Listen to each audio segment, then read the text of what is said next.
கர்த்தர் நல்லவர், அவர் கிருபை என்றும் உள்ளது. சரி, நீங்கள் கஷ்டப்பட தேவையில்லைன்னு சொல்லி தான் ஸ்டேஜில் என்ன ஒட்டி வச்சிட்டோம், வசனத்தை ஒட்டி வச்சுட்டு. இப்போ எல்லாருமே என்ன செய்யலாம் படிக்கலாம். பூமியுள்ள நாளளவும் விதைப்பும் அறுப்பும் உஷ்ணமும் ஆழமும் என்று தம்முடைய உள்ளத்திலே சொன்னார். அல்லேலூயா. கண்களை மூடி ஜெபிக்கலாம். பரலோக தோப்பனே, ஆசீர்வதிக்கப்பட்ட இந்த அருமையான பகல் வேளைக்காக ஜெபிக்கிறோம். கர்த்தர் நல்லவர், நல்லவர், நல்லவர். இந்த வார்த்தை கர்த்தர் எங்களுக்கு பிட்டு பரிந்தளிக்க வேண்டும்னு ஜெபிக்கிறோம். நினத்தையும் கொழுப்பையும் உண்டது போல ஆவி ஆத்மா சரீரம் உயிர்ப்பிக்கப்படட்டும். எல்லா விதமான டிஸ்டர்பன்ஸ், டைவர்ஷன், வேறு விதமான சிந்தனைகள், யோசனைகள், இடறல்கள், கர்த்தருடைய வார்த்தை கேட்க முடியாதபடி காணப்படுகிற சகல இடைஞ்சல்கள், மன போராட்டங்கள் இயேசுவின் சர்வ அதிகாரமுள்ள நாமத்தில் விலகு என்று கட்டளை கொடுக்கிறேன். இயேசுவின் நாமத்திலே கர்த்தருடைய வார்த்தையின் பிரசன்னம் உண்டாயிருக்கட்டும். பரிசுத்த ஆவியானவர் வெளிப்படுவீராக. ஒவ்வொருடைய இருதயத்தை திறந்தருள்வீராக. இயேசு ரட்சகர் என்ப நாமத்தில் கேட்கிறோம் எங்கள் ஜீவிக்கிற நல்ல தகப்பனே, ஆமேன். ஹல்லேலூயா. சரி, அன்பானவர்களே, இந்த விதைப்பு அறுப்பு பற்றி பேசும்போது நாம் என்ன சப்ஜெக்ட் எடுத்துக்கிறோம்னா, பலியையும் காணிக்கை. என்னது? பலி. அந்த காலத்திலே பலி, இந்த காலத்திலே காணிக்கை. அன்பானவர்களே, சில நேரத்தில் அந்த பலி ஸ்தோத்திர பலியாகவும் சொல்லப்பட்டிருக்கிறது. ஒவ்வொரு பாவத்துக்கு தகுந்த மாதிரி, அவருடைய பாவங்களுக்கு தகுந்த மாதிரி பலி செலுத்தப்பட்டது. பெரிய பாவம்னா என்னது? மாட்டு மந்தை. அதுக்கு அடுத்தது ஆட்டு மந்தை, செம்மறியாடு அல்லது வெள்ளாடு. அடுத்தது புறா குஞ்சு. அப்போ என்ன செய்யணும்? அந்த கழுத்தை அறுத்து ரத்தத்தை சிந்தி அதுக்கு முன்னால் அந்த பாவத்தை அந்த தலையில் சுமத்த வேண்டும். மாடாக இருந்தால் அந்த மாட்டு மேலே அந்த பாவத்தை சுமத்தணும். ஆரோன் குடும்பத்தார், ஆரோனின் குமாரர் செலுத்தணும். அடுத்தது ஆடாக இருந்தால் அந்த செம்மறி ஆடு அல்லது வெள்ளாட்டின் மேலே அந்த பாவத்தை சுமத்தணும். அடுத்தது புறாவாக இருந்துச்சுன்னா அதன் மேலே பாவத்தை சுமத்தி அந்த கழுத்தை அறுத்து ரத்தத்தை கீழே விட்டு அதை சந்து சந்தாக வெட்டி குடல்களை எல்லாம் கழுவி அதை தகனிக்கணும் அப்படின்னு சொல்லி நம்ம பார்க்குறோம்.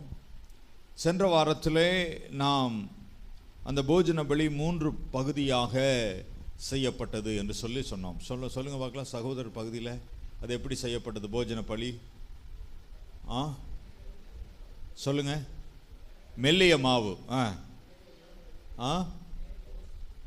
வச்சு அதை எண்ணெயை ஊற்றி தூப வர்க்கம் போட்டு அதை தகனிக்கணும். சரியா? அதில் ஃபஸ்ட்டு டைரெக்டாக முதல்ல என்ன எப்படி வேக வைக்கணும்? நேரடியாக அடுப்பில் வேக வைக்கணும். அது பேக் பண்ணணும் அப்படின்னு சொல்லி இது பண்ணோம். அடுத்தது தட்டையான தோசைக்கல், தட்டையான சட்டியில் அது வேக வைக்கப்படணும். 3வது பொரிக்கும் சட்டி அல்லது வடச்சட்டி அப்படின்னு சொல்லி நம்ம பார்த்தோம். அதில் இன்னும் கொஞ்சம் ஆழமாக நாம் அதை தியானித்து அடுத்த பகுதிக்கு நாம் போக போகிறோம். போஜன பலி, அதுக்கு அடுத்தது சமாதான பலி என்பது வரிசை அப்படியே வருது. போஜன பலியை நாம் இன்னும் முடிக்கல. எடுத்துக்கொள்ளுங்கள். லேவியராகமம் 2ஆம் அதிகாரம். லேவியராகமம் 2ஆம் அதிகாரம் 4ஆம் வசனம் வாசிங்க.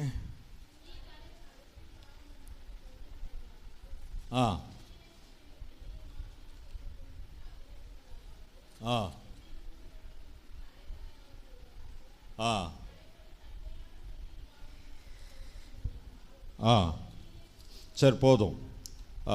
மைக்கில் படிச்சுன்னா இந்த ரெக்கார்டிங் ஆகிட்டு இருக்கிறனால அதில் கேட்கும், இல்லாட்டினா அதில் கேட்காது. 4வது வசனத்தை மட்டும் வாசிங்களேன்.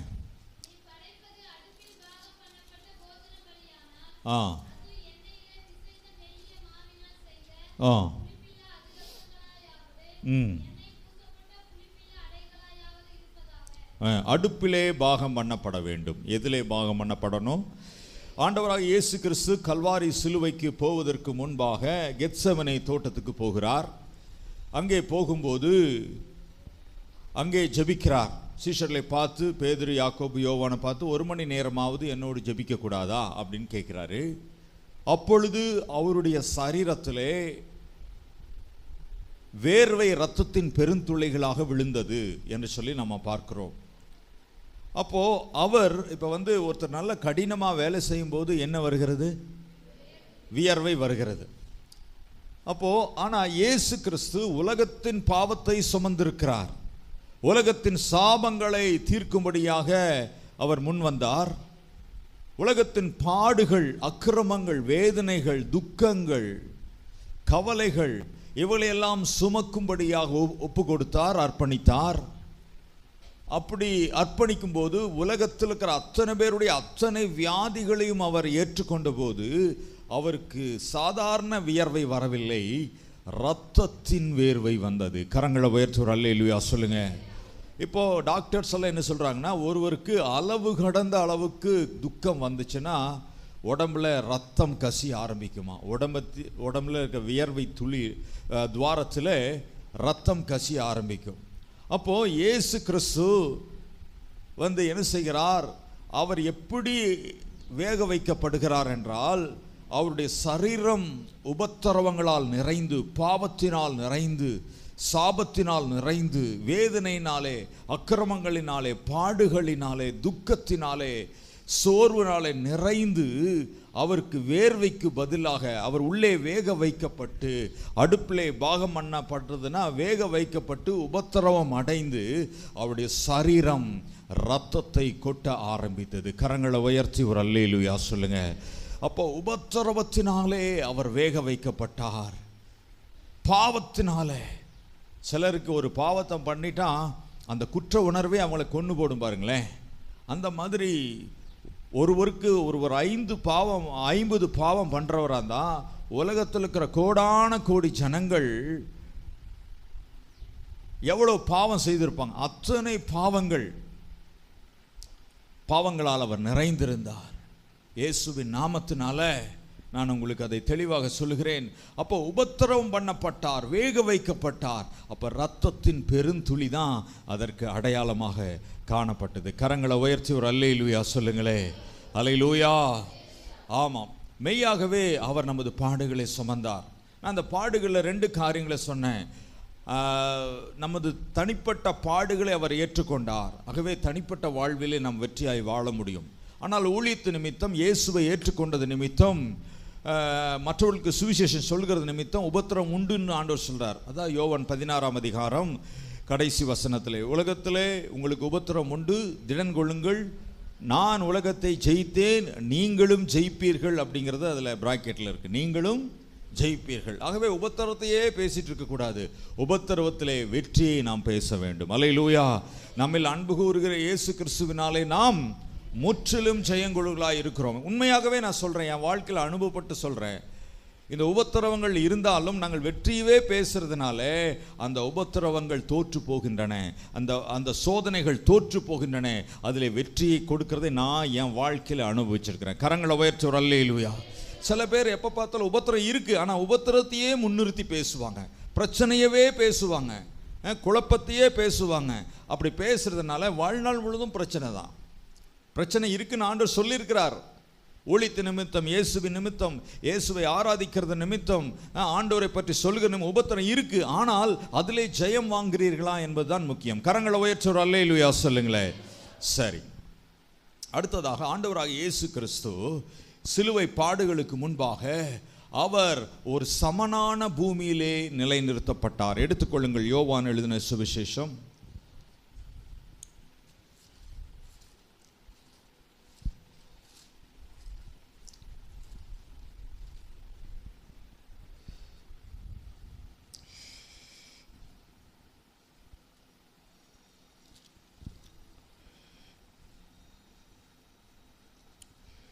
13வது வசனம், 19ஆம் அதிகாரம் 13வது வசனம்.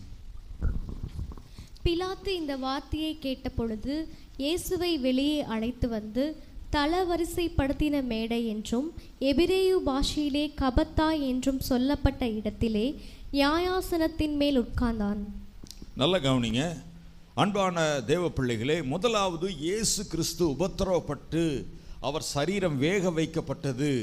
பாடுகளினாலே, அக்கிரமங்களாலே, பாவத்தினாலே, சாபத்தினாலே, நோய்களினாலே, வேதனையினாலே, துக்கத்தினாலே அவர் வேக வைக்கப்பட்டதற்கு அடையாளமாக அவர் சரீரத்திலிருந்து இரத்தத்தின் பெருந்துளி அவர் சரீரத்திலிருந்து வந்தது. அந்த வசனத்தை வாசிக்க முடியுமா? இரத்தத்தின் பெருந்துளி சிந்தினது எங்க இருக்கு? யாராவது எடுத்து வாசிக்க முடியுமா?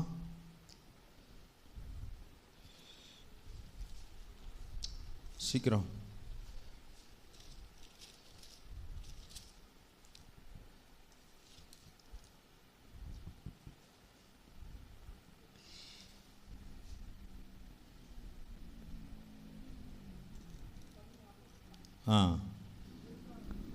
லூக்கா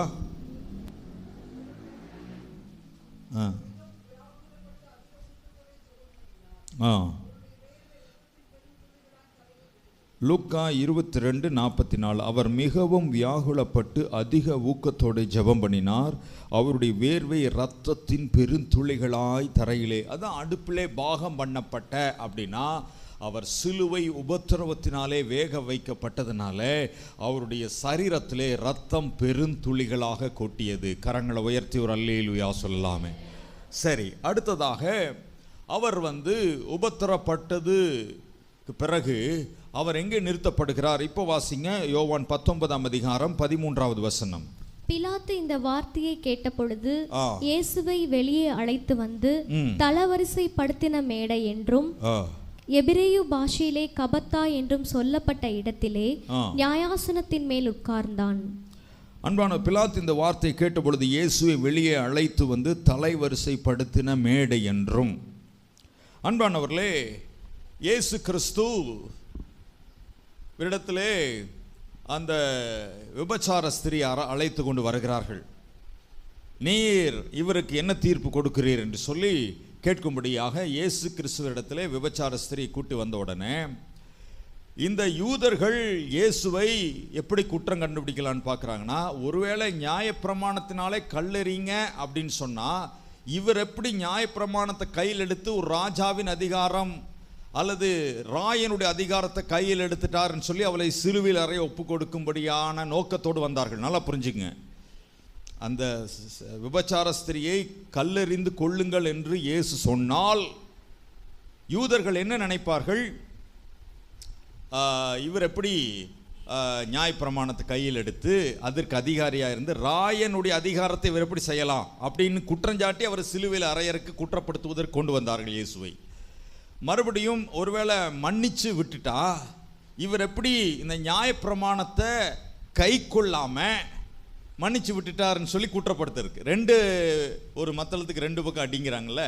அப்போ நியாயப்பிரமாணத்தின்படி தீர்ப்பு கொடுத்தாலும் நியாயப்பிரமாணத்தை எடுக்கிறதுக்கு உங்களுக்கு என்ன அதிகாரம்னு சொல்லி இயேசுவை சிலுவையில் அறைய அவர்கள் தீர்மானித்திருந்தார்கள். ஒருவேளை நியாயப்பிரமாணத்தின்படி சொல்லாமல் மன்னித்து விட்டிருந்தா இவர் நியாயப்பிரமாணத்தின்படி செய்யலை, ராயன் சொல்லதை இவர் செய்யலை அப்படின்னு சொல்லி அவரை குற்றப்படுத்தி சிலுவையில் அறைய அவருக்கு தீர்மானம் வைத்திருந்தாங்க. ஆனால் இது ரெண்டுலேயுமே மாட்டாமல் ஆண்டவர் நியாயப்பிரமாணத்தை தான் எழுதினாராம். வேத வல்லுநர்கள் சொல்கிறாங்க, கீழே உட்கார்ந்து உன்னையன்றி வேறே தேவர்கள் உண்டாயிருக்க வேண்டாம், மேலே வானத்திலும் கீழே பூமியிலும் பூமியின் கீழ் தண்ணீரிலும் சொரூபங்களை உண்டாக்க வேண்டாம், ஓய்வு நாளை பரிசுத்தமாக ஆசரிக்க நினைப்பாயாக, அப்படி வரிசையாக எழுதிட்டு வரும்போது விபச்சாரம் செய்யாதப்பாயாக அப்படின்னு எழுதி உங்களில் ஒருவன் குற்றம் இல்லாதிருந்தால் அவள் மேல் கல்லெறிய கடவன் சொல்லி இயேசு நியாயப்பிரமாணத்தை தான் எழுதினாராம். வேத வல்லுநர்கள் சொல்கிறாங்க. நல்லா கவனிங்க. அப்போ என்ன அர்த்தம்னா அதுக்கு பிறகுதான் அவர் பிலாத்துவின் இடத்திலே அனுப்பப்படுகிறார். அன்பானவர்களே, இந்த பிலாத்து என்ன செய்கிறான்? தளவரிசை படுத்தின இடத்திலே இயேசுவை நியாயம் தீர்க்கிறான். கரங்களை உயர்த்தி ஒரு அல்லேலூயா சொல்லுங்க. என்ன வரிசை? தளவரிசை. தளவரிசை அப்படின்னா என்னன்னா, ஒரு சர்ச் இருந்ததுன்னா, எருசலேம் தேவாலயம் இருந்தால் அதை சுற்றிலும் கற்களை பதித்து வைத்திருப்பார்கள். அதுதான் தளவரிசை. இன்னைக்கு கூட ஆர்சி சர்ச்சில் பார்த்தீங்கன்னா சர்ச்சுக்குள்ளே போகிறதுக்கு முன்னால் கற்களை பதித்து வைத்திருப்பார்கள். அதனுடைய அடிப்படையில் தான் இன்றைக்கி நிறைய வீடுகளில் என்ன செய்யும், ஃபஸ்ட்டு கற்களை அடுக்கி வச்சுட்டு அப்புறம்தான் வீடு இருக்கும். பார்த்துருக்குறீங்களா? நிறைய வீடுகள் அப்படி தானே, பெரிய பெரிய கற்கள் அடுக்கி வரிசையாக அடுக்கி இது சமமாக அடுக்கி வச்சு அந்த கற்கள் அடுக்கி வச்சு அடுத்தது தான் வீடு இருக்கும். நிறைய இப்போ புதுசாக கட்டுற வீடெல்லாம் அப்படி தானே இருக்கிறது. நிறைய வாசலெல்லாம் எப்படி இருக்கும், அந்த கல் பதிச்சிருப்பாங்க. நிறைய ஸ்கூலில் காலேஜில் வாசல் ஃபுல்லாகவே என்ன அடுக்கி வச்சுருக்கிறாங்க, கல்லை அடுக்கி வச்சுருக்காங்க. அப்புறம்தான் வீடு உள்ளே பிரவேசி. அந்த மாதிரி தான் இயேசு கிறிஸ்து அவர் துன்பப்படுத்தப்பட்ட இடம் வந்து தலைவரிசப்படுத்தப்பட்ட அந்த இடத்துல தான் அவரை அடித்தாங்க, அவரை துப்புனாங்க, தாடி மயிரை பிடுங்கினாங்க, அவரை வந்து தலையில் முள்முடியில் அடித்தாங்க, அவரை சாட்டையில் அடித்ததெல்லாமே தலைவரிசப்படுத்தப்பட்ட இடம். எடுத்துக்கொள்ளுங்கள் 2 நாளாகவும் 7ஆம் அதிகாரம் 3வது வசனம். 2 நாளாகவும் 7ஆம் அதிகாரம் 3வது வசனம். அக்கினி இறங்குகிறதையும் கர்த்தருடைய மகிமை ஆலயத்தின் மேல் தங்கி இருக்கிறதையும் இஸ்ரவேல் புத்திரர் எல்லாரும் கண்டபோது தளவரிசை மட்டும் தரையிலே முகங்குப்புற குனிந்து பணிந்து, கர்த்தர் நல்லவர், அவருடைய கிருபை என்றுமுள்ளது என்று சொல்லி அவரை துதித்தார்கள். அங்கே சாலமோன் தேவாலயம் பிரதிஷ்டை பண்ணுகிறார்கள். அது 2 நாளாகவும் 5ஆம் அதிகாரம் கடைசி 2-3 வசனங்களிலே நாம் பார்க்கிறோம். கர்த்தருடைய மகிமை ஆலயத்தில் இறங்கினது 5, 6, 7. 7வது வசனத்திலே தளவரிசை படுத்தப்பட்ட இடத்திலே கர்த்தரை துதித்தார்கள். கரங்களை உயர்த்தி ஒரு அல்லேலூயா சொல்லுங்களே. அன்பானவர்களே, இந்த தளவரிசை என்பது இயேசு கிறிஸ்து பாடுபட்ட இடம், நொறுக்கப்பட்ட இடம், சிதைக்கப்பட்ட இடம். நாம் தளவரிசை என்பது இங்கே லேவியராகமத்துக்கு வாங்க, மறுபடியும் 2ஆம் அதிகாரம் 4வது வசனத்தை வாசிங்க பார்க்கலாம். நீ படைப்பது அடுப்பில் பாகம் பண்ணப்பட்ட போஜன பலியானால்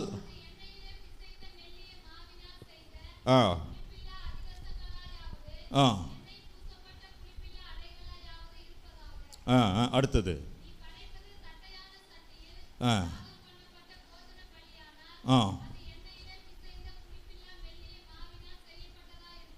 நல்லா கவனிங்க.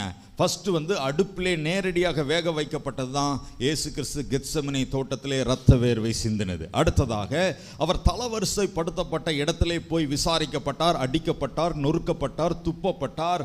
அவர் சிதைக்கப்பட்ட இடம் தளவரிசை படுத்தப்பட்ட இடம். தளவரிசை படுத்தப்பட்ட இடம்னா அதான் தட்டையான கல். இந்த தட்டையான கல்லை வந்து என்ன செய்யணும்? மெல்லிய மாவை எடுத்து அதில் வைத்து எண்ணெய் ஊற்றி தூப வர்க்கம் போட்டு அதிரசத்தையோ அடைகளையோ செய்ய வேண்டும். அந்த தட்டையான கல் என்பது தல வரிசைப்படுத்தப்பட்ட இடத்திலே இயேசு கிறிஸ்து உங்களுக்காக எனக்காக உலகத்தின் பாவத்துக்காக நொறுக்கப்பட்ட இடம். கரங்களை உயர்த்தி ஒரு அல்லேலூயா சொல்லு. அன்பான தேவப்பிள்ளை, அன்னைக்கே தீர்க்க தரிசனமாக அன்றைக்கு இந்த பலியிலே சொல்லப்பட்டிருக்கிறது. இயேசு கிறிஸ்து தன்னையே ஒரு போஜன பலியாக ஒப்பு கொடுப்பதற்கு இவ்வாறெல்லாம் நொறுக்கப்பட வேண்டியதாக இருந்தது. அடுப்பிலே அவர் நொந்து இரத்தத்தை வேர்வையாக சிந்தி இருக்கிறார். தட்டையான கல் என்று சொல்லப்படுகிற தளவரிசைப்படுத்தப்பட்ட அந்த இடத்திலே ஆண்டவர் அடிக்கப்பட்டார், உதைக்கப்பட்டார், முடியெல்லாம் பிடுங்கப்பட்டார். அவர் கோலினாலே சிரசை அழுத்தி, முள்முடியை அழுத்தி இரத்தம் வடிந்து அவர் நொறுக்கப்பட்ட இடம் வந்து தட்டையான கல் என்பதற்கு அடையாளமாக தல வரிசைப்படுத்தப்பட்ட இடமாக காணப்படுகிறது. விளங்குறவங்க ஒரு அல்லேலூயா சொல்லுங்க. அல்லேலூயா, அல்லேலூயா. வேதாகமத்திலே பழைய ஏற்பாட்டிலே அநேக இடத்திலே இந்த தளவரிசைப்படுத்தப்பட்ட இடத்தை காண்கிறோம். ஒரு தேவாலயத்துக்கு உள்ளே நுழைவதற்கு முன்பாக அந்த இடத்தை நாம் பார்க்கும். கற்களெல்லாம் வரிசையாக அப்படியே வைக்கப்பட்டிருக்கும். அதுக்கு அடுத்தது தான் சர்ச் அல்லது தேவாலயமாக இருக்கிறதை நாம் பார்க்கிறோம். அன்பானவர்களே, நம்ம ஆண்டவராக இயேசு கிறிஸ்து ஜீவ அப்பம் நானே என்று சொல்வதற்கு முன்பாக அவர் இரத்த வேர்வை சிந்தி இருக்கிறார். அந்த அப்பத்திலே இரத்த வேர்வை சிந்தி இருக்கிறார். அன்பானவர்களே, அடுத்ததாக அவர் என்ன செய்கிறார்? தன்னுடைய சரீரம் பிட்டு, இதை வாங்கி பூசிங்கள், இது உங்களுக்காக பிற்கப்படுகிற சரீரமாக இருக்குது என்று சொல்வதற்கு முன்பாக அவருடைய சரீரம் தட்டையான கல்லிலே வேக வைக்கப்படுவதற்கு அடையாளமாக தல வரிசைப்படுத்தப்பட்ட இடத்திலே அவர் நொறுக்கப்பட்டார், உதைக்கப்பட்டார், அடிக்கப்பட்டார், சிதைக்கப்பட்டார் என்று பார்க்கிறோம். கரங்களை உயர்த்தி ஒரு அல்லேலூயா. விளங்குறவங்க மட்டும் கையை உயர்த்தி ஒரு அல்லேலூயா சொல்லுங்களேன். சரி, எருசலேம் நாட்டில் நீங்கள் பார்த்தீங்கன்னா ஒரு வீட்டுக்குள்ளே போகும்போது அப்பத்தை கொடுத்தால், அப்பத்தை பிட்டு கொடுத்தால் அவர்களுக்கு வந்தவங்கனால ஒரு சமாதானம். அதனால தான் இயேசு சொன்னார், வீட்டுக்கு போனால் சமாதானம் என்று வாழ்த்துங்கள்னு சொன்னார். அப்போது அந்த அவர்கள் அப்பத்தை பிட்டு கொடுக்கும்போது அவர்கள் என்ன சொல்கிறாங்கன்னா, நான் உங்களுக்கு ஆதரவாக இருப்பேன், நான் உங்களுக்கு பாதுகாப்பாக இருப்பேன்னு சொல்கிறதுக்கு அடையாளம். விளங்குதா இல்லையா? நான் உங்களுக்கு ஆமாம். அப்போ அந்த அப்பத்தை அவர்கள் கொடுக்கவில்லை என்றால் இவர் மூலமாக என்னாலும் நமக்கு எப்பாவது ஆபத்து இருக்குது அப்படின்னு அர்த்தம். ஒரு வீட்டுக்குள்ளே ஒரு யூதர் இன்னொரு யூதர் வீட்டுக்குள்ளே போகும்போது அவர்கள் அப்பத்தை பிட்டு என்ன செய்யணும்? கொடுக்கணும். அப்படி கொடுக்கும்போது என்னால் உங்களுக்கு பாதுகாப்பு, என்னுடைய ஆதரவு உங்களுக்கு எப்பொழுதுமே உண்டு என்பதற்கு அடையாளமாக தான் அப்பத்தை பிட்டு கொடுப்பார்கள். ஆனால் அப்பத்தை எப்பொழுதுமே அவர்கள் கத்தியிலே அறுக்க மாட்டார்கள். இன்றைக்கி பேக்கரியிலெல்லாம் அறுக்கிறாங்கல்ல, அந்த மாதிரி கத்தியிலெல்லாம் அறுக்க மாட்டாங்க. ஏன் அப்படின்னு சொன்னால், அந்த அப்பத்துக்குள்ளே ஜீவன் இருக்கிறது, அந்த ஜீவன் மேலே கத்தி வைக்கக்கூடாது. விளங்குதா இல்லையா? அல்லேலூயா. இன்றைக்கி நிறைய பேர் சொல்கிறாங்க, என் உடம்புல கத்தி படக்கூடாது, கர்த்தரே எனக்கு சுகமாக்கணும். அப்படின்னா ஆப்ரேஷன் பண்ணாமையே எனக்கு சுகமாகணும், கத்தி படக்கூடாது அப்படின்னு சொல்கிறாங்க. அப்படின்னா என்ன அர்த்தம்னா, கத்தி படும்போது அது ஜீவன்லேருந்து ரத்தம் வரக்கூடாது. அப்போது இந்த அப்பத்திலே உயிர் இருக்கிறது, ஜீவன் இருக்கிறது. ஆகவே இந்த அப்பத்தை கத்தி வைத்து அறுக்கக்கூடாது என்பதற்காக பிட்டு கொடுப்பார்களாம். ஆனால் இயேசு என்ன சொன்னாருன்னா, அதுக்குள்ள ஜீவன் இல்லைப்பா, நானே ஜீவ அப்பம் என்று சொன்னார். கரங்களை உயர்த்துற அல்லேலூயா சொல்லுங்களேன். நான் சொல்றது விளங்குதா? அதாவது இஸ்ரவேல் ஜனங்கள் அல்லது யூதர்கள் பிட்டு கொடுக்கிற அப்பத்திலே ஜீவன் இல்லை, ஜீவ அப்பம் நானே என்று சொன்னார். கரங்களை உயர்த்துற அல்லேலூயா சொல்லுங்க. அந்த ஜீவ அப்பம் நானே என்று சொல்வதற்காக அவர் பாகம் பண்ணப்பட்ட அடுப்பிலே வேக வைக்கப்பட்டார், ரத்தம் சிந்தி இரத்த வேர்வை சிந்தினார். ஜீவ அப்பம் நானே என்று சொல்வதற்காக தல வரிசைப்படுத்தப்பட்ட இடத்திலே நியாயம் விசாரிக்கப்பட்டு அடிக்கப்பட்டு நொறுக்கப்பட்டு பாடுபட்டு சிதைக்கப்பட்டார். அன்பானவர்களே, அதனால தான். ஆனால் இப்போ நாம் கொடுக்குற அப்பத்தில் ஜீவன் இருக்கிறது. கரங்களை உயர்த்துற அல்லேலூயா சொல்லுங்க. ஏன்னா இயேசு பலியாயிட்டார், ஜீவ அப்பம் நானே என்று சொல்லிட்டார். நாம் அது அப்பத்தை நாம் என்ன செய்கிறோம்? ஜெபம் பண்ணுறோம். இந்த அப்பத்திலே ஜீவன் வரணும், இதை சாப்பிடும்போது பரிசுத்தம் உண்டாகணும் ஒவ்வொருவருக்கும். கண்டிப்பாக நான் விசுவாசிக்கிறேன், திருவிருந்தர் எடுக்கிற ஒவ்வொருவருக்கும் ஒரு மாற்றம் வந்து தான் இருக்கும் முடியும். உண்மையாக நீங்கள் எடுத்தீங்கன்னா கரங்களை உயர்த்துற அல்லேலூயா சொல்லுங்கள். கரெக்டாக உண்மையான ஒரு விசுவாசத்தோடு இந்த திருவிருந்து எடுத்தீங்கன்னா அந்த அப்பத்தை பிட்டு சாப்பிடும்போது உங்கள் வாழ்க்கையில் ஒரு பரிசுத்தம் வருகிறது, பாதுகாப்பு வருகிறது, சமாதானம் வருகிறது, நித்திய ஜீவன் வருகிறது, அபிஷேகம் வருகிறது, வல்லமை வருகிறது, ஒரு பயபக்தி வருகிறது. கர்த்தரண்டை நெருங்கி கொண்டே இருக்கிறீங்க. ஏன்னா அதற்காக தான் இயேசு தலவரிசைப்படுத்தப்பட்ட இடத்திலே பாடுபட்டார். ஹல்லேலூயா, சத்தமோர் அல்லேலூயா சொல்லலாம். சரி, இனி அடுத்ததாக வாசிங்க லேவியராகமம் 2ஆம் அதிகாரம் அடுத்த வசனம் வாசிங்க.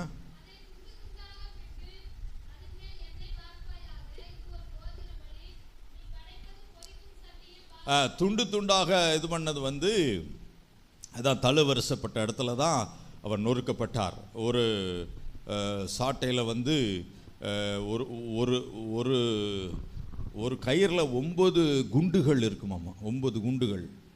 அதே மாதிரி பல வார்கள் இருக்குதான் அந்த சாட்டையில். ஒரு முறை அடித்தா எத்தனையோ காயங்கள் ஆகி அப்படியே சதை கிழிச்சிட்டு வருமா.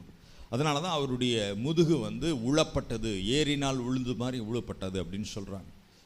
அவ்வளவு காயங்கள் அடைந்த இடம்தான் தல வரிசைப்படுத்தப்பட்ட அந்த தட்டையான கல்லில் வேக வைக்கப்பட்ட அப்பம். அந்த அப்பம்தான் ஜீவ அப்பமாகிய இயேசு கிறிஸ்து. கரங்களை உயர்த்தி அல்லேலூயா சொல்லலாம். ஹல்லேலூயா. சரி சரி, அடுத்தது வாசிங்கம்மா. பொரிக்கும் சட்டியில் பாகம் பண்ணப்பட்ட போஜன பலியானால், நீ படைப்பது பொரிக்கும் சட்டியில் பாகம் பண்ணப்பட்ட போஜனம் பலியானால் அது எண்ணெயிலே பிசைந்த மெல்லிய மாவினால் செய்யப்படுவதாக. நல்ல கவனிங்க. பொரிக்கும் சட்டி அல்லது வடச்சட்டி அல்லது பைபிளினுடைய ரெஃபரன்ஸ் பார்க்கும்போது அது ஒரு கொப்பரை என்று சொல்கிறார்கள். கொப்பரை, எண்ணெய் கொப்பரை. இந்த கொப்பரை என்று சொல்லும்போது அப்போஸ்தலனாகிய யோவான், இந்த யோவான் வெளிப்படுத்தின விசேஷத்தை எழுதின யோவான் ஆண்டவருடைய ஊழியத்தை செய்யும்போது அவர்னால நிறைய பேர் ரட்சிக்கப்பட ஆரம்பித்தாங்க. ஆயிரக்கணக்கான ஜனங்கள் ரட்சிக்கப்பட்ட இயேசு கிறிஸ்துவை அறிய ஆரம்பித்தாங்க. உடனே அந்த நாட்டு மன்னன் அவரை சிறைபிடித்து பத்மு தீவுக்கு நாடு கடத்து முன்னதாக அவங்க என்ன செஞ்சாங்க, அந்த யோவானை எண்ணெய் கொப்பரையிலே போட்டார்கள். எண்ணெய் நல்லா கொதிக்க வச்சு எண்ணெய் கொப்பரைக்குள்ளே அந்த யோவானை போட்டார்கள். போட்டு ஒன்றுமே ஆகலை, அப்படியே எழுந்து வந்துட்டார். ஐயோ இந்த ஆளை விட்டா அவ்வளோதான், எல்லாம் மதம் மாற்றிடுவாருன்னு சொல்லிட்டு அவரை எடுத்து பத்மு தீவில் நாடு கடத்தப்பட்டார். அந்த பத்மு தீவிலே அவர் சொல்கிறார், கர்த்தருடைய நாளில் ஆவிக்குள் ஆனேன், அப்பொழுது அவருக்கு தரிசனம் வருகிறது. அந்த பத்மு தீவில் அவர் பார்த்த தரிசனங்கள் தான் யோவானுக்கு வெளிப்படுத்தின விசேஷம். பைபிளில் கடைசி புத்தகம், ஒரு அல்லேலூயா சொல்லலாமா? அப்போ எண்ணெய் கொப்பரையில் வேக வைக்கப்பட்டவர் யார்? யோவான் கூட. அன்பானவர்களே, இந்த சுவிசேஷத்திற்காக ஆண்டவராகிய இயேசு கிறிஸ்துவும் கூட இந்த எண்ணெய் கொப்பரை என்கிற இடத்திலே அவர் வேக வைக்கப்படுகிறார். ஃபஸ்ட்டு அடுப்பிலே வேக வைக்கப்படுகிறார். அடுத்தது தட்டையான கல் என்று சொல்லப்படுகிற தளவரிசப்படுத்தப்பட்ட இடத்திலே அவர் வேக வைக்கப்பட்டு அவர் சிதைக்கப்படுகிறார். அடுத்ததாக எண்ணெய் கொப்பரையிலே அவர் வேக வைக்கப்படுகிறார். நல்லா கவனிங்க அன்பானவர்களே, எண்ணெய் கொப்பரை என்றால் எருசலேம் என்ற அர்த்தம். என்ன அர்த்தம்? எருசலேம். அன்பானவர்களே, எருசலேமில் தான் இயேசு பாடுபட்டார், எருசலேமில் தான் ஆண்டவர் நொறுக்கப்பட்டார். இந்த எருசலேம் என்றால் என்னன்னு சொல்லப்பட்டிருக்குதுன்னா, எருசலேம் என்றால் சமாதானம் என்ற அர்த்தம். கரங்களை உயர்த்தி ஒரு அல்லேலூயா சொல்லுங்களே. ஆண்டவராக இயேசு இந்த உலகத்திலே ஊழியம் பண்ணும்போது ஒரு வீட்டுக்குள்ளே நீங்கள் போனீங்கன்னா என்னன்னு சொல்லணும்? சமாதானம் என்று நீங்கள் வாழ்த்தணும். இப்போ எருசலேம் என்றால் சமாதானம். நீங்கள் 128ஆம் சங்கீதத்தில் கடைசி 2 வசனத்தை நீங்கள் வாசிங்க பார்க்கலாம்.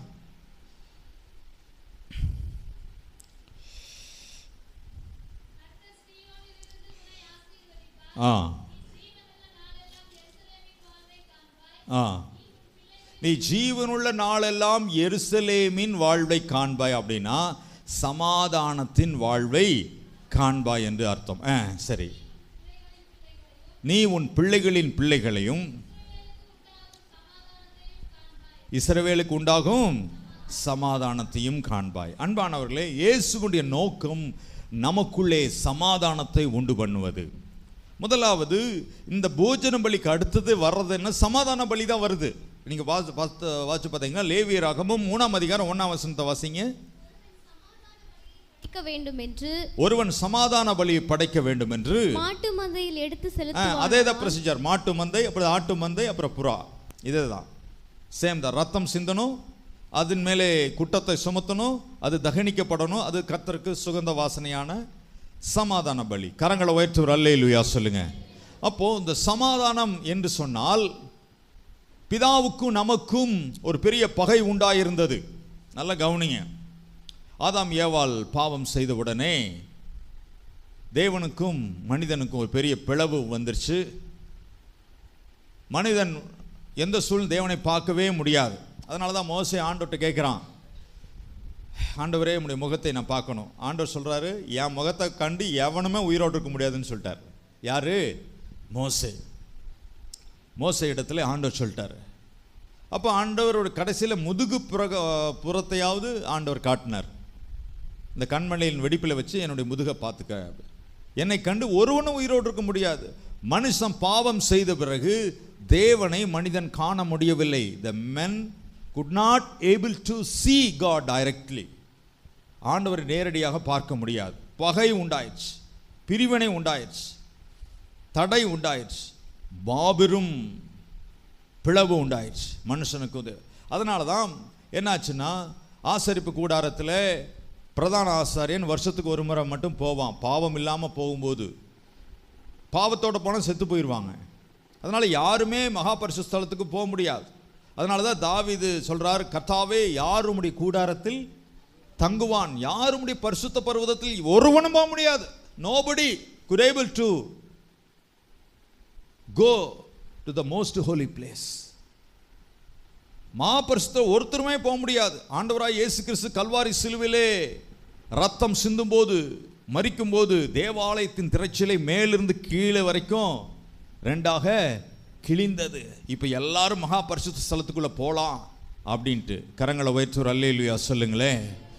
அப்போ என்ன அர்த்தம்னா, தேவனுக்கும் மனுஷனுக்கும் மகா பெரிய பகை உண்டாச்சு. வாசித்து பாருங்கள், 2ஆம் அதிகாரம் 16வது வசனம். எபேசியர்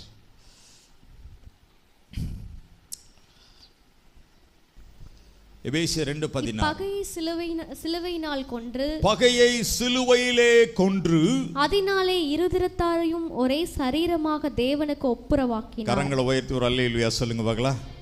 இப்போ யாராருக்கு பகை? ஆண்கள் சொல்லுங்க, யாராருக்கு பகை? கவனிக்கவே இல்லையா? யாராருக்கு பகை? தேவனுக்கும் மனுஷனுக்கும். அந்த தேவனுக்கும் எதனாலேனா ஆதாம் ஏவாள் செய்த பாவத்திலிருந்து மற்ற ஜனங்கள் செய்கிற பாவம் எல்லா இது நிமித்தமாக தேவனுக்கும் மனுஷனுக்கும் பகை. இப்போ நல்லா கவனிச்சுங்க, மத்தியஸ்தர் ஒருவரே. எல்லாரும் சொல்லுங்க, மத்தியஸ்தர். தேவனுக்கும் மனுஷனுக்கும் மத்தியஸ்தர் ஒரு. யார் அந்த மத்தியஸ்தர்? வாசிங்க 1 தீமோத்தேயு 2ஆம் அதிகாரம் வசனத்தை கண்டுபிடிச்சு வாசிங்க சீக்கிரம். 1 தீமோத்தேயு 2ஆம் அதிகாரம்.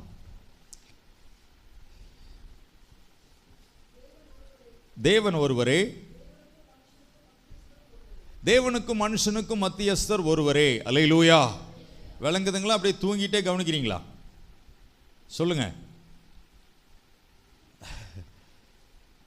பாஸ்டர். தூங்குறது உடம்புக்கு நல்லது, பிரசங்கத்தை கேட்கறது ஆத்மாவுக்கு. அதனால சில பேர் ரெண்டுமே அட் அ டைம்.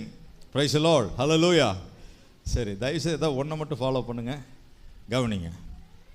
அப்போ நல்ல கவனிங்க. தேவன் பகுதியிலே இயேசு தேவகுமாரன், மனுஷர் பகுதியிலே இயேசு மனுஷகுமாரன்.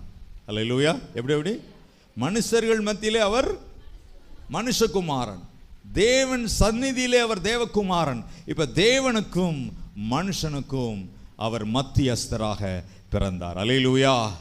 இப்போ தேவனை மனுஷன் பார்க்க முடியல. இப்போ ஆபிரகாம், ஈசாக்கு, யாக்கோப் எல்லாம் தெய்வமே என்றுதான் கூப்பிட முடியும். தெய்வமே, கடவுளே, உமக்கு முன்பாக பயப்படுகிறேன், நான் வரட்டுமா, நான் பேசுறேன், உங்களுக்கு கோபம் வரக்கூடாது. அப்படிதான் ஆபிரகாம் பேசினார்.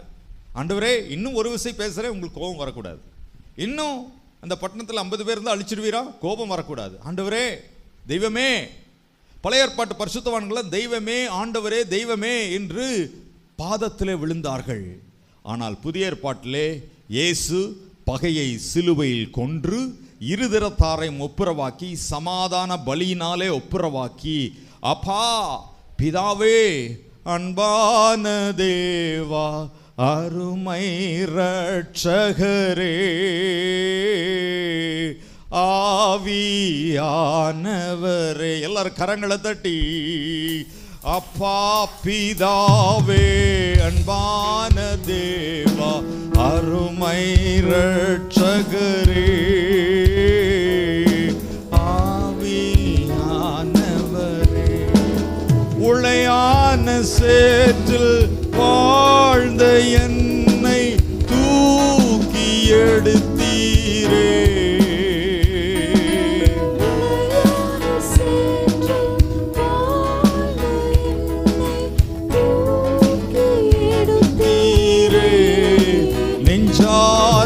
அனைத்து முத்தங்கள் கொடுத்து நிழலாய் மாறிவிட்டீர். நெஞ்சார அனைத்து நிழலாய் மாறிவிட்டீர். நன்றி உமக்கு, நன்றி நன்றி உமக்கு நன்றி. கையசைத்து, அப்பா பிதாவே, அன்பான தேவா, அருமை ரட்சகரே, ஆவியானவரே, அப்பா பிதாவே, அன்பான தேவா, அருமை ரட்சகரே.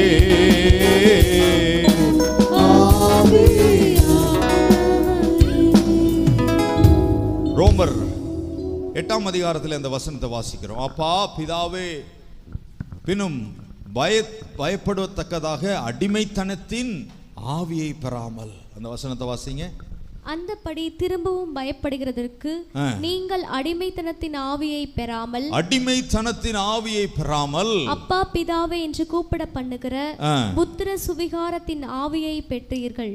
நல்ல கவனிங்க. அந்த காலத்திலே பயப்பட்டார்கள், தேவனுடைய சமூகத்திலே வர பயப்பட்டார்கள்.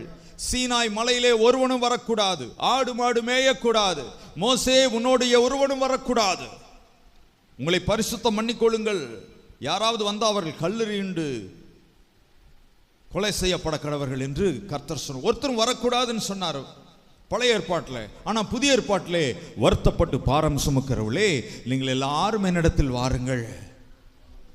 10 மணிக்கு வந்தாலும் சரி, 10:45 வந்தாலும் சரி, 12:45 வந்து என் ஆத்துமாவே கர்த்தரை ஸ்தோத்திரி சொன்னாலும் கூட அந்த பாஸ்டர் என்ன செய்ய மாட்டார், திட்டா. ஏன்னா அவருடைய அன்பு பாஸ்டருக்குள்ள என்ன செய்யுது, கரங்களை உயர்த்தி ஒரு அல்லேலூயா ஹல்லேலூயா. ஆமாம், தேவன் அப்படி நேசிக்கிறதுனால ஆண்டவர் நம்மளை நேசிக்க தான் வைக்க சொல்றாரு பாருங்களேன். யாரையும் நியாயம் இருக்கக்கூடாது பாருங்க. அன்பானவர்களே, எல்லாரும் என்னிடத்துல வாருங்க, நான் உங்களுக்கு இளைப்பாறுதல் தருவேன், என் நுகம் மெதுவாயும் என் சுமை லகுவாயும் இருக்கிறது. அப்போ இதுக்கு காரணம் இயேசு சிலுவையில் சிந்தின ரத்தம், சமாதான பலி. எல்லாரும் சொல்லுங்க, சமாதான பலி. அல்லேலூயா. சத்தமோர் அல்லேலூயா சொல்லுங்களே. சமாதானம் என்றால் இங்கிலீஷில் பீஸ். என்னது? பீஸ். நீங்கள் விருந்து போடும்போது கண்டிப்பாக என்ன தான் போட்டாகணும், பீஸ் போட்டே ஆகணும். அப்புறம் எனக்கு பீஸ் கிடைக்கல, இனி யாராவது எனக்கு பீஸ் கிடைக்கலன்னு என்ன செய்யக்கூடாது, கம்ப்ளைண்ட் பண்ணவே கூடாது. அல்லேலூயா. கிடைத்தாலும் கிடைக்காவிட்டாலும் சமாதானமாக இருக்கணும். Praise the Lord. அல்லேலூயா. ஆமாம். இஸ்ரவேல் நாட்டில் எருசலேம் நகரில் ஒருத்தர் பார்த்து என்ன சொல்லுவாங்க, ஷாலோம் என்று சொல்லுவார்கள். என்ன சொல்வார்கள்? ஷாலோம். ஷாலோம் என்றால் சமாதானம். சிறு வயசில் நான் மீட்டிங் போயிருந்தோம். அப்போ ஒரு பாட்டு எங்களுக்கு சொல்லி கொடுத்து, ஒருத்தர் எருசலேமுக்கு போயிட்டு வந்து இந்த பாட்டு எனக்கு சொல்லி, இந்த பாட்டு அதிகமாக பாடுவாங்களாம் எருசலேம் நாட்டில். இது கொஞ்சம் ராகம் மாற்றி பாடுவாங்க, நமக்கு அது மருவி வேறு மாதிரி வந்திருக்கு. ஆனால் அந்த அர்த்தம் அடங்கிய பாட்டு தான். Shalom shalom Jerusalem, shalom shalom Jerusalem, shalom shalom Jerusalem, shalom shalom Jerusalem, shalom shalom shalom shalom shalom shalom shalom shalom Jerusalem. Hallelujah. Shalom shalom Jerusalem. Rhythm போட்டுருப்பா, ரிதம். Shalom shalom. எல்லாரும் கரங்களை தட்டி பாடலாமா? Shalom shalom Jerusalem, shalom shalom Jerusalem, shalom shalom Jerusalem, shalom shalom shalom shalom shalom shalom shalom shalom Jerusalem. Alleluia. Shalom shalom Jerusalem. பாடலாமா? Shalom shalom Jerusalem, shalom shalom Jerusalem, shalom shalom Jerusalem, shalom shalom Jerusalem, shalom shalom shalom shalom shalom shalom shalom shalom Jerusalem. Alleluia. Shalom shalom Jerusalem. Amen. இதை நீங்க பாடும்போது உங்க வீதியிலே Shalom உண்டாகணும், சமாதானம் உண்டாகணும். ஹல்லேலூயா. ஆமென். Jehovah Shalom என்றால் சமாதானத்தின் தேவன். ஹல்லேலூயா. இப்போ போஜன பலி 3 வகையாக நம்ம இது பண்ணோம். போஜன பலியினுடைய கண்டினியூட்டி சமாதானத்திலே முடிகிறது. எந்த ஒரு பேச்சுவார்த்தையும் சமாதானத்திலே முடிய வேண்டும். இத்துடன் இந்த சண்டை நிறைவடைகிறது, வணக்கம் அப்படின்னு யாராவது எந்த சண்டையிலாவது சொல்ல முடியுமா? நீங்கள் 2 சகோதரி சண்டை போட்டிங்கன்னா இத்துடன் சரி டைம் ஆயிடுச்சு, நம்ம போய் ஜெபம் பண்ண போகணும், நீங்களும் ஜெபம் பண்ண போங்க, மீதி விஷயங்களை நம்ம நாளைக்கு சண்டை போட்டுக்கொள்ளலாம் அப்படின்னு யாருமே என்ன செய்ய முடியாது. அடாட, இந்த மூக்கை பிடுங்கிற மாதிரி இந்த வார்த்தை கேட்காம விட்டுட்டுனே, உங்களுக்கு புரியும்னு நினைக்கிறேன். விளங்குதா? அட இது கேட்கலாமா, அவன் பாரு அவள் எப்படி போகிறா அப்படின்னு சொல்லிட்டு இந்த மாதிரி ஒரு சமாதானம் இல்லாத ஒரு சூழ்நிலையில் தான் இன்னைக்கு இருக்கிறத பார்க்குறோம். கவனிங்க. அப்போது அதனால தான் இங்கே பாருங்களேன், ஒரு 2 பேர் மட்டும் அல்லேலூயா சொல்லுங்கள். 2 பேர் மட்டும், ஏங்க யாராவது 2 பேர் மட்டும் ஒரு அல்லேலூயா சொல்லுங்களா? இல்லையா? எல்லாரும் சொல்லுவேங்க நினச்சிட்டு பார்த்தனே. ஹல்லேலூயா. எல்லாரும் அங்கே கவனிங்கன்னு சொல்லவே இல்லை, நான் கவனிக்கிறீங்க பார்த்தீங்களா? எவ்வளோ கீழ்ப்படிதல். சத்தமாக ஒரு அல்லேலூயா சொல்லுங்க பார்க்கலாம். ஸ்கூலில் ஸ்ட்ரைக் பண்ணுங்கன்னு சொல்லித்தரதே இல்லை, ஆனால் என்ன பண்ணுறாங்க? ஆசிரியரை மதிக்கணும் அப்படிங்கிறாங்க. ஆனால் என்ன சொல்கிறாங்க நம்ம மாணவர்கள்? அவன் வராம்பார், நெட்டையும் வராம்பார், அந்த குள்ளச்சி, அப்படி நம்ம சொல்லித்தரதே இல்லை. ஆனால் அவங்க சொல்கிறாங்க. ஆமாங்க, பின்னால் பாருங்கன்னு சொல்லவே இல்லை. கரங்களை உயர்த்தி ஒரு அல்லேலூயா. சில பேர் அப்படியே கழுத்தை இறுக்கமாக வச்சிருக்கிறாங்க, இதில் எவனோ ஏதோ ஒரு வெடிகுண்டு போடுவார் அப்படின்ட்டு. கவனமாக ஒரு அல்லேலூயா சொல்லுங்க பார்க்கலாம். சரி,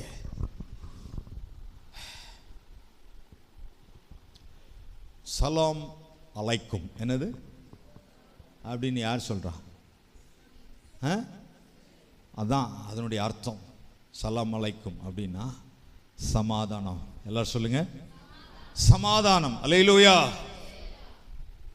உன்னதத்தில் தேவனுக்கு மகிமை உண்டாகட்டும், இந்த பூமியிலே சமாதானமும் பிரியமும் உண்டாகட்டும், இந்த பூமியிலே சமாதானமும் பிரியமும் உண்டாகட்டும். ஐயா வாழ்க வாழ்க, உம் நாமம் வாழ்க வாழ்க, ஆமென், உம் நாமம் வாழ்க. இந்த பூமியிலே சமாதானமும் பிரியமும் உண்டாகட்டும், இந்த பூமியிலே பிரியமும் உண்டாகட்டும். ஆமென், ஹல்லேலூயா. இயேசு பிறந்த பொழுது உன்னதத்திலே தேவனுக்கு மகிமையும் பூமியிலே சமாதானமும் மனுஷர் மேல் பிரியம். ஏன்னா தேவனுடைய உள்ளத்திலே வாஞ்சை இயேசு வந்தவுடனே இந்த பூமியிலே சமாதானத்தை கொடுக்க, என்னுடைய சமாதானத்தை I have to give my peace unto the people. என்னுடைய சமாதானத்தை உங்களுக்கு நான் தரணும் அப்படின்னு இயேசு ஓடோடி வந்தார். அதன் வெளிப்பாடாக தான் தூதர்கள், கோடான கோடி தூதர்கள் அங்கே வானத்தில் தோன்றி உன்னதத்திலே தேவனுக்கு மகிமையும் பூமியிலே சமாதானம். கரங்களை உயர்த்துற அல்லேலூயா. இயேசு தன்னை போஜன பலியாக ஒப்புக்கொடுக்கப்பட்டதுக்கு காரணம் தேவனுக்கும் நமக்கும் ஒரு சமாதானம். அதை அவர் பண்ணிட்டார். அவர் சிலுவையிலே சிந்தின ரத்தத்தினாலே சமாதானத்தை உண்டு பண்ணினார். கொலோசியர் 1ஆம் அதிகாரம் வசனத்தை கண்டுபிடிச்சு வாசிங்க. கொலோசியர் 1ஆம் அதிகாரம் சீக்கிரமாக 20வது வசனமா? அவர் சிலுவையில் சிந்தின இரத்தத்தினாலே சமாதானத்தை உண்டாக்கி பூலோகத்தில் உள்ளவைகள் பரலோகத்தில் உள்ளவைகள் யாவையும் அவர் மூலமாய் தமக்கு ஒப்புரவாக்கி கொள்ளவும் அவருக்கு பிரியமாயிற்று. அல்லேலூயா. சூப்பர்ல. நான் தேவ பிரசன்னத்தை உணர்றேன். நான் அதை பேசும்போதே உங்களுக்கு ஒரு சமாதானம் வந்துட்டு இருக்கு. நான் உணர்றேன். I am feeling that peace of Jesus is coming upon you. Hallelujah. ஒரு சமாதானத்தோட தான் நீங்க போவீங்க. சமாதானம் இல்லாமல் யாவரோடும் சமாதானமாயிருங்கன்னு சொன்னார். பகையை சிலுவையிலே கொன்று இருதரத்தாரையும் பூலோகத்தாரையும் பரலோகத்தில் இருக்கிற ஒன்று பண்ணிட்டார் இயேசு. நீங்களும் நாமும் இயேசுவும் நாமும் தேவனும் சமாதானமாகறதுக்கு அவர் கடைசி சொட்டு ரத்தத்தை சிந்தினாருங்க. ஒரு கை தட்டலாமா இயேசுவுக்கு? கை தட்டலாமா? பலமா கை தட்டலாம். ஹல்லேலூயா. அதனால எந்த சூழ்நிலையிலும் ஒரு அம்மா சொன்னாங்க, உபவாசம் போட்டு ஆண்டவர்கிட்ட சண்டை போட போகிறேன். எப்படி உபவாசம் போட்டு தயவு செய்து நீங்கள் சாப்பிட்டு வேலைக்கு போங்கன்னு சொன்னேன். எப்படி ஆமாம், உபவாசத்தை போட்டு டைம் வேஸ்ட் பண்ணாதீங்க. நீங்கள் உபவாசம் போட்டு ஆண்டவர்கிட்ட சண்டை போட்டிங்கன்னா இருக்கிற லெவல்லேருந்து கீழே போயிடுவீங்க அப்படின்ட்டு. தேவனுடைய நோக்கமே சமாதானம். தேவனுக்கு நமக்கு சமாதானம். அதனால தான் அப்பா பிதாவேன்னு கூப்பிடுறோம். பழைய ஏற்பாட்டில எல்லாம் அப்படி இல்லை. நான் புழுன்னு தான் கூப்பிடணும், நான் தகுதி இல்லை, நான் வர முடியாது, நான் ஒரு அடிமை. அது இந்த பாட்டும் கூட, இத்தனை மகத்துவமுள்ள பாதவியும் பிள்ளையாம் எங்களுக்கு, அப்படி பாடணும். எப்படி? புழுக்கலாம் எங்களுக்கு. புழுக்களை தான் பிள்ளையா மாத்தி இருக்கிறார் இயேசுவின் சிலுவை மரணத்தில். ஒரு அல்லேலூயா. நாங்கள் அப்படிதான் பாடுவோம். புழுக்கலாம், புழு பூச்சின்னு எல்லாம் இது பண்ணக்கூடாது. சரியா? ஆமா, ஆண்டவர் பிள்ளைய மாத்தி இருக்கிறார். அப்பா பிதாவைன்னு கூப்பிட, அவர் சமாதானம். பகையை சிலுவையில், பிதாவுக்கும் நமக்குள்ள பகையை சிலுவையிலே கொன்று, ரத்தத்திலே கொன்று இருதிரத்தாரை ஒப்புரவாக்கினார். ஒன்று. ரெண்டாவது, நமக்குள்ளே இருக்கிற பகையை சிலுவையிலே கொன்றார். ஒருவருக்கொருவர் சமாதானமாய் இருங்கள் என்று வேதம் சொல்லுகிறது. இது அப்படியே போஜன பலிக்கு அடுத்தது அப்படியே சமாதான பலி வருது. இன்னைக்கு அடுத்தது அசைவாட்டும் பலி வரப்போகுது. கரங்கரை உயர்ச்சி ஒரு அல்லேலூயா சொல்லுங்களேன். சமாதானம், பிதாவுக்கு நமக்கு சமாதானம் வந்துருச்சு. அதனால எப்ப பார்த்தாலும் ஆண்டவரே, அந்த காலத்தில் அடியேன் வந்திருக்கிறேன் என்று சொல்ல வேண்டும். சாமுவேல் தீர்க்கதரிசி சிறு வயதில் இருக்கும் போது கர்த்தாவை சொல்லும் அடியேன். அடியேன் என்றால் அடிமை, இந்த அடியார்கள். ஆனா இப்போ உன் பிள்ளை வந்திருக்கிற. அப்பா பிதாவே, மகனாக தெரிந்து கொண்டீர், மகளாக தெரிந்து கொண்டீர். நாம் தேவனை தெரிந்து கொள்ளவில்லை, அவர் நம்மை தெரிந்து கொண்டார். சமாதான பலி, அவர் தன்னைத்தானே பலி ஆக்கினார். எருசலேம் என்றால் கொப்பரை, கொப்பரை என்றால் எருசலேம், எருசலேம் என்றால் சமாதானம், சமாதானம் என்றால் பிதாவுக்கு நமக்கு சமாதானத்தை உண்டு பண்ணினார். நமக்கு அதிலே வாசிங்க 17வது வசனம், எபேசியர் 2:17. அல்லாமலும் அவர் வந்து தூரமாயிருந்த உங்களுக்கும் சமீபமாயிருந்த அவர்களுக்கும் சமாதானத்தை சுவிசேஷமாக அறிவித்தார். அந்தப்படியே நாம் இருதிருத்தாரும் ஒரே ஆவியினாலே பிதாவினிடத்தில் சேரும் ஸ்லாக்கியத்தை அவர் மூலமாய் பெற்றிருக்கிறோம். இருதிருத்தார் நம் அனைவரும் ஒரே ஆவி, நம்ம அனைவருக்கும் ஒரே ஐக்கியம், ஒரே குடும்பம். கர்த்தருடைய பிள்ளைகளுக்கு ஜாதி இருக்கக்கூடாது.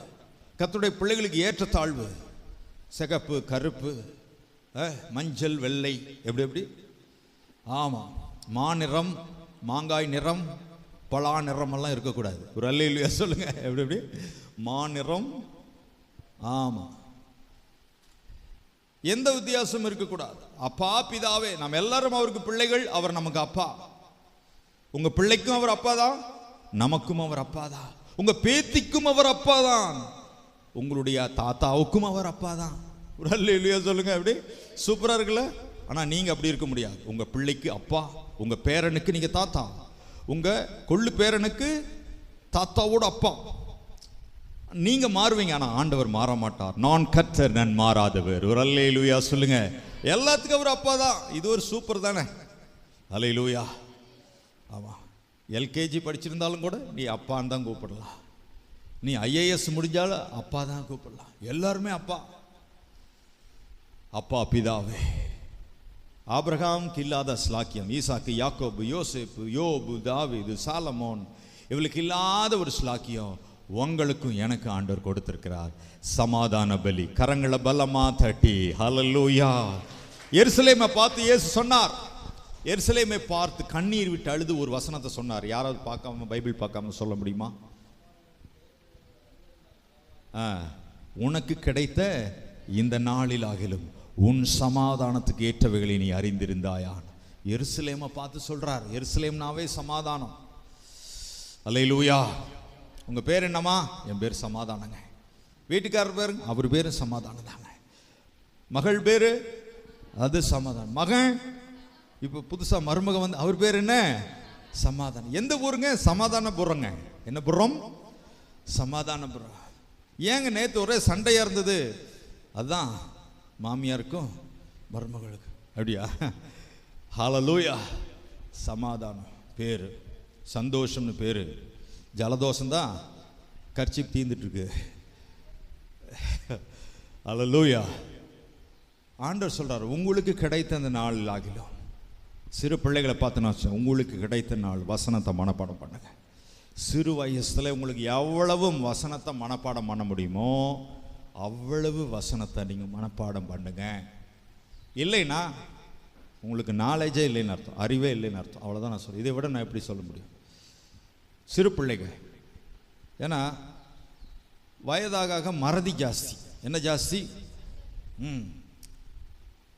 ஒருத்தர் ஆஃபீஸுக்கு போகணும்னு சொல்லி ஹெல்மெட் மாட்டிட்டு போயிட்டு அப்புறம் பார்த்தா ஸ்கூட்டரை விட்டுட்டு வந்துட்டாரா. எப்படி ஹெல்மெட் மாட்டிட்டு நடந்தே போயிட்டார். அவசரத்தில், அந்த யோசனையில் நடந்தே போயிட்டார். அப்புறம் பார்த்தா ஐயோ வீட்டில் என்ன விட்டு வந்துட்டேன், ஸ்கூட்டர். ஹல்லேலூயா. அநேக இங்கே பரிசுத்தவான்கள் என்ன பண்ணுறாங்கன்னா பைபிளை விட்டுட்டு போயிடுறாங்க. ஆனால் கண்டிப்பாக 32வது முகாமில் விட்டவங்க 33வது முகாமில் ஞாபகமாக கேட்குறாங்கன்னா பார்த்துக்கிங்களேன். ஒரு அல்லேலூயா சொல்லுங்க. எப்படி இன்னும் அந்த முகாமில் கேட்காம தொட்டமலத்தில் பைபிள் இருக்குது, விசுவாசி பேர் இருக்குது, எப்படி பைபிள் படிப்பாங்கன்னு பார்த்துக்குங்க. அல்லேலூயா. சத்தமோர் அல்லேலூயா சொல்லுங்க. உனக்கு கிடைத்த இந்த நாளில் ஆகிலும் உன் சமாதானத்துக்கு கேட்டவைகளை அறிந்திருந்தாயானால் நலமாயிருக்கும். சிறு பிள்ளைகளுக்கு நான் சொல்கிறேன், வசனத்தை மனப்பாடம் பண்ணால் தான் அவங்களுக்கு சாப்பாடு. அப்படி கொடுங்க.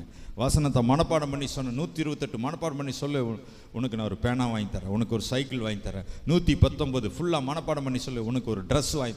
அப்படி செஞ்சு பாருங்கள், அவங்களுக்கு ட்ரெஸ்ஸும் கிடைச்சிரும். அவங்க உள்ளத்தில் அந்த வார்த்தை. சிறு வயசில் நாங்கள்லாம் எவ்வளவோ படித்தோம் தெரியுமா? எங்களுடைய வயசில் நாங்கள் ரொம்ப பயபக்தியாக வளர்க்கப்பட்டோம். எங்கள் அப்பா அம்மா எங்களை ரொம்ப ஸ்ட்ரிக்டாக வளர்த்துனாங்க. நாங்கள் இந்த வீட்டில் தான் கீழே குடியிருந்தோம். பாருங்களேன், நானும் ராபர்ட், ஐயாவுன்னு இன்னொருத்தர் இருக்கிறார், எங்கள் பெரியப்பா மகன், 3 பேர் பாருங்கள். டைம் டேபிள் போட்டு வேலை செய்வோம், வீட்டு வேலை செய்வோம், வீட்டு கூட்டுவோம், மரத்தூள் அடுப்பு கூட்டுறது, தண்ணி எடுத்துகிட்டு வர்றது. எங்கள் அப்பா அம்மா வரும்போது டீ ரெடியாக இருக்கணும். எங்கள் அப்பா அம்மா வரும்போது மரத்தூள் அடுப்பு கூட்டி வச்சுருக்கணும். எங்கள் அப்பா அம்மா வரும்போது தண்ணி எடுத்து வச்சுருக்கணும். எங்கள் அம்மா கெம்மநாயக்கம்பட்டி நடந்து போய் டீச்சராக ஒர்க் பண்ணவங்க. இங்கே அத்தனை பேர்த்துக்கு சாப்பாடு செஞ்சுட்டு நடந்து கெம்மநாயக்கம்பட்டி போவாங்க. அல்லேலூயா, ஹல்லேலூயா. ஆமாம், இங்கிருந்து பஸ்ஸு போய் ஏறக்கு இன்றைக்கி இருக்கிற சகோதரிமார்கள் ஸ்கூட்டி கேட்குறாங்க. தப்பு இல்லை. ஆனால் அந்த நடம் இல்லாதனால தான் உடம்பு அடிக்கடி பலவீனம் இதெல்லாம் வர்ற காரணம் அதுக்கு ஏற்ற உடல் உழைப்பு இல்லை. அந்த மாதிரி பாருங்கள், வசனத்தை நான் நிறைய மனப்பாடம் பண்ணேன். பெருமைக்கு சொல்லலை, உங்களுக்கு ஒரு முன்மாதிரியாக இருக்கட்டும்னு சொல்லி.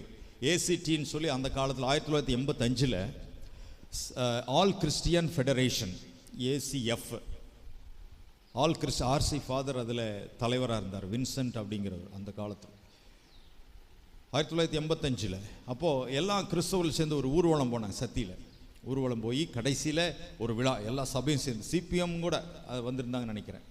ஏதோ ஒரு காரணத்திற்காக நான் ஊர்வலம் போனோம். அப்போது அதில் அதிகமாக வசனம் சொல்கிறவங்களுக்கு ப்ரைஸ். நான் சொல்லிகிட்டே இருக்கிற 119 சொல்கிறேன், அது 91 சார் தம்பி நேரமாச்சுப்பா போதும்ப்பா அப்படின்ட்டாங்க. அப்போ அவ்வளோ வசனம், அத்தனை மாணவ மாணவிக்குள்ளே அவ்வளோ அதிகமான வசனம் சொல்லி அன்றைக்கி எனக்கு ஒரு கேம்லின் பேனா கிடச்சிது. இன்றைக்கி நான் சொல்ல, சிறு பிள்ளைகள் வாழ்வு உனக்கு கிடைத்த இந்த நாளில் ஆகிலும் உன் சமாதானத்துக்கு ஏற்றவளை அறிந்திருந்தாய். ஆனால் வாலிப பிள்ளைகள் வசனத்தை எவ்வளோ மனப்பாடம் பண்ண முடியும்? அந்த வார்த்தைகள் உனக்கு ஜீவனும் உடலுக்கெல்லாம் ஆரோக்கியமும். கர்த்தருடைய வார்த்தைகள் உனக்கு நீடித்த நாட்களையும் தீர்க்காயுசையும் சமாதானத்தையும் பெருக பண்ணும். கரங்களை உயர்த்துற அல்லேலூயா சொல்லுங்க. சமாதான பலி இன்னும் நான் ஆரம்பிக்கவே இல்லை, ஜஸ்ட் ஒரு இன்ட்ரோடக்ஷன். அன்பானவர்களே,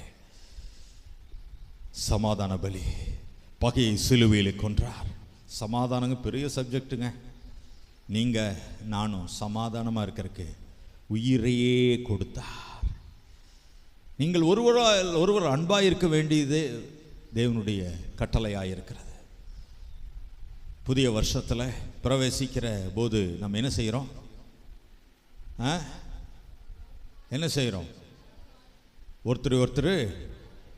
ஒருத்தர் உட்காந்துட்டு ஒருத்தர் கீழே உட்காந்து குனிஞ்சு காலை கழுவணுங்க. அதுதான் ப்ரொசீஜர். யாரும் அதை மாற்றி பண்ணிடாதீங்க. அன்னைக்கு போகும்போது ஒரு தம்பி காலுக்கு தண்ணி ஊற்றிட்டு இருக்கிற, எல்லாரும் காலை கழுவினோம். காலை கழுவிட்டோன்னு வர சொல்லலை, ஒருவர் கால்கள் கழுவணும். அதுக்கு அடையாளம் நான் சமாதானமாக இருக்கிறேன். யார் வேணால் யாருடைய காலை கழுவணும். நாம் அன்பாக இருக்கிறக்கு இது ஒரு ஜஸ்ட் லைட்டாக தொடர சமாதான பலியை. அது பாருங்கள் எப்படி வரப்போகுது பாருங்கள். சமாதானம் பண்ணுகிறவர்கள் பாக்கியவான்கள். ஹல்லேலூயா. அவர்கள் என்ன செய்வார்கள்? அது குழப்பமா? தேவபுத்திரரா பூமியை சுதந்திரிக்கிறவர்களா?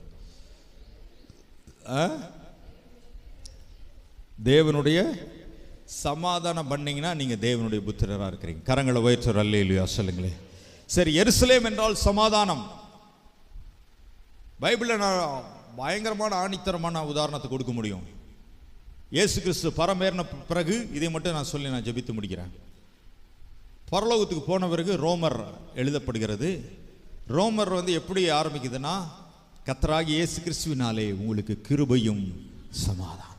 இது கிருபையின் காலம். கிருபை கட்டாயம் வேணும். அடுத்தது சமாதானம் வேணும். கிருபையும் சமாதானம் ரெண்டு கண்ணு மாதிரி. அப்போ ஒவ்வொரு புத்தகமும் கிருபையும் சமாதானத்திலே ஆரம்பித்து கிருபையும் சமாதானத்தில் முடியுது. தெரியுமா உங்களுக்கு? முடியும் போது சமாதானத்தின் தேவன் உங்களோடு இருப்பாரா, அல்லது கிருபை, ரெண்டுல ஏதோ ஒன்று இருக்கும். நீங்க பாருங்க, எந்த புக்கு வேணா எடுத்துக்கங்க. உதாரணத்துக்கு ஒரு 2-3 புக் பார்க்கலாம். ரோமர் 1ஆம் அதிகாரம் 1-2-3 அந்த வசனம் இருக்கு, வாசிங்க.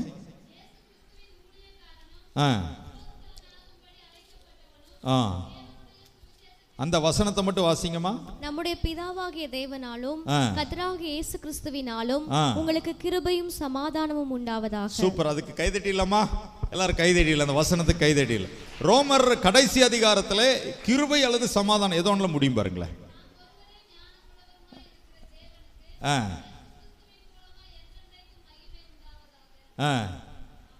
அதே மாதிரி 1 கொரிந்தியர் 1ஆம் அதிகாரம் 1-2-3 அது கிருபை அல்லது சமாதானத்தில் ஆரம்பிக்கும் பாருங்க.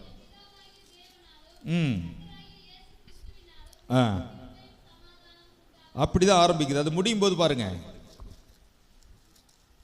முடியும் போது ஏதாவது உண்டாவதாக இயேசு கிறிஸ்துவனுடைய மேடம் நம்மளையவே குழப்பிட்டாங்க, வசனம் படித்த மேடம். ஏங்க, ரோமர் கடைசி அதிகாரத்தில் 24வது வசனத்தை வாசிங்க. நம்முடைய கர்த்தராகிய இயேசு கிறிஸ்துவினுடைய கிருபை உங்கள் அனைவரோடும் கூட இருப்பதாக. நான் எப்படி ஆரம்பிச்சு எப்படி முடியும்னு சொன்னேன்.